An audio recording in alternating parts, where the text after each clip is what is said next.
कर्नाटक विधानसभा चुनाव को लेकर सभी पार्टियों ने अपनी तैयारियां तेज कर दी हैं। भारतीय जनता पार्टी, कांग्रेस और जेडीएस के होने से चुनाव त्रिकोणीय हो चुका था। इसके बाद अब चुनाव में एनसीपी के आ जाने से मामला और दिलचस्प हो गया है। एनसीपी प्रमुख शरद पवार ने कहा कि उनकी पार्टी राज्य की 224 विधानसभा सीटों में से 40 से 45 सीटों पर चुनाव लड़ेगी। पवार ने यहां कहा कि कर्नाटक चुनाव के लिए अपनी योजनाओं को अंतिम रूप देने के लिए वो कल मुंबई में बैठक करेंगे।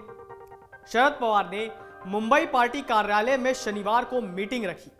इसके लिए कर्नाटक के सभी प्रमुख नेताओं को बुलाया है। राज्य में 10 मई को विधानसभा चुनाव होने वाले हैं। पवार ने कहा, हमारी पार्टी आने वाले चुनाव के लिए कैंडिडेट की लिस्ट बहुत जल्द फाइनल करने वाली है। राजनीतिक विशेषज्ञों का मानना है कि एनसीपी राष्ट्रीय पार्टी का दर्जा हासिल करने के लिए ऐसा कदम उठा रही है। हालांकि एनसीपी को गोवा, मेघालय और मणिपुर जैसे राज्यों में कुछ खास फायदा नहीं मिला था। एनसीपी ने कर्नाटक विधानसभा चुनाव के लिए चिन्ह को लेकर चुनाव आयोग में अर्जी डाली थी, जिसे आयोग ने बाद में स्वीकार कर लिया था। एनसीपी प्रमुख का यह बयान कांग्रेस पार्टी के अध्यक्ष मल्लिकार्जुन खड़गे और राहुल गांधी से मुलाकात के बाद आया है। सभी विपक्षी पार्टियां एकजुट होकर साल 2024 के लोकसभा चुनाव में बीजेपी को मात देने का प्लान कर रही है। हालांकि पवार कुछ दिन पहले ही अडानी वाले मुद्दे से खुद को अलग कर लिया था। इसके अलावा उन्होंने यह भी कहा था कि पीएम मोदी की डिग्री कोई चुनावी मुद्दा नहीं है। कांग्रेस पार्टी को इस बार सत्ता में वापस आने की उम्मीद दिख रही है। कांग्रेस ने मौजूदा सरकार पर भ्रष्टाचार को लेकर काफी हमला बोला। कांग्रेस पार्टी ने बीजेपी की सरकार पर कमीशनखोरी का भी आरोप लगाया। कर्नाटक में इस बार एक ही चरण में सभी सीटों के लिए मतदान 10 मई को होने वाले हैं। इस चुनाव का परिणाम 3 दिन बाद 13 मई को आएंगे। इस कदम को एनसीपी द्वारा राष्ट्रीय पार्टी का दर्जा हासिल करने के प्रयास के रूप में भी देखा जा रहा है।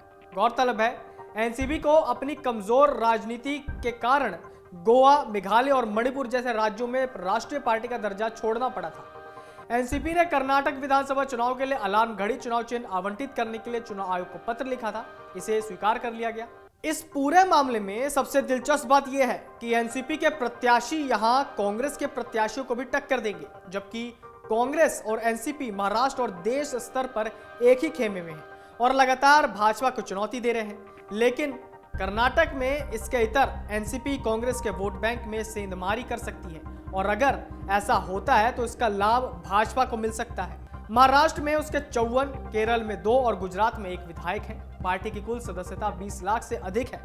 चुनाव आयोग के आदेश के अनुसार किसी राष्ट्रीय पार्टी को पिछली लोकसभा या विधानसभा चुनाव में 4 या उससे अधिक राज्यों में कम से कम 6% वोट हासिल करना चाहिए या कम से कम 3 राज्यों से फिर सांसद के साथ लोकसभा में कम से कम 2% सीटें हो सकती हैं। महाराष्ट्र में सहयोगी के साथ या उसके बिना एनसीपी का आधार, पार्टी का चुनावी आधार काफी हद तक स्थिर है। 1999 में अपने पहले विधानसभा चुनाव में पार्टी ने 22.60% वोट शेयर के साथ 58 मतदाता पहचाने। 2004 में एनसीपी की नजर 71 कवर और 18.75% वोट की थी। 2009 में उन्हें 62 सीट और 16.37% वोट मिले थे। 2014 में 41 सीट और 17.24% वोट और 2019 में 54 सीट और 16.71% वोट मिले। बता दें कि हाल ही में शरद पवार ने कहा था कि कर्नाटक में कांग्रेस की जीत हो सकती है। उन्होंने कहा, केरल, तमिलनाडु, आंध्र प्रदेश में बीजेपी की सरकारें नहीं हैं। कर्नाटक में चुनाव है और मेरा आकलन है कि कांग्रेस जीतेगी। उन्होंने आगे कहा, मध्य प्रदेश में कांग्रेस की सरकार थी और कमलनाथ मुख्यमंत्री थे। हालांकि विधायक टूट गए और बाद में बीजेपी की सरकार बन गई। राजस्थान, दिल्ली, पंजाब, पश्चिम बंगाल और कई ऐसे राज्य हैं जहां बीजेपी सरकार में नहीं है। वहीं उन्होंने साल 2024 में होने वाले लोकसभा चुनाव के बारे में शरद पवार ने कहा, विपक्ष को मिलकर कुछ करना ही होगा, नहीं तो बीजेपी को हराना बेहद मुश्किल है। अगर हम साथ मिलकर नहीं आएंगे तो बहुत मुश्किल होने वाली है। पवार को खुद महाराष्ट्र में बीजेपी को सत्ता से हटाने और उद्धव ठाकरे को शिवसेना गुट और कांग्रेस के साथ सरकार बनाने का अनुभव है। अमर उजाला अब आपके टीवी पर भी। अपने स्मार्ट टीवी पर YouTube पर सर्च करें अमर उजाला, चैनल सब्सक्राइब करें और देखें ताज़ा खबरें, वो भी HD क्वालिटी में। और हाँ, बेल आइकन दबाना ना भूलें ताकि हर खबर हो आपके घर।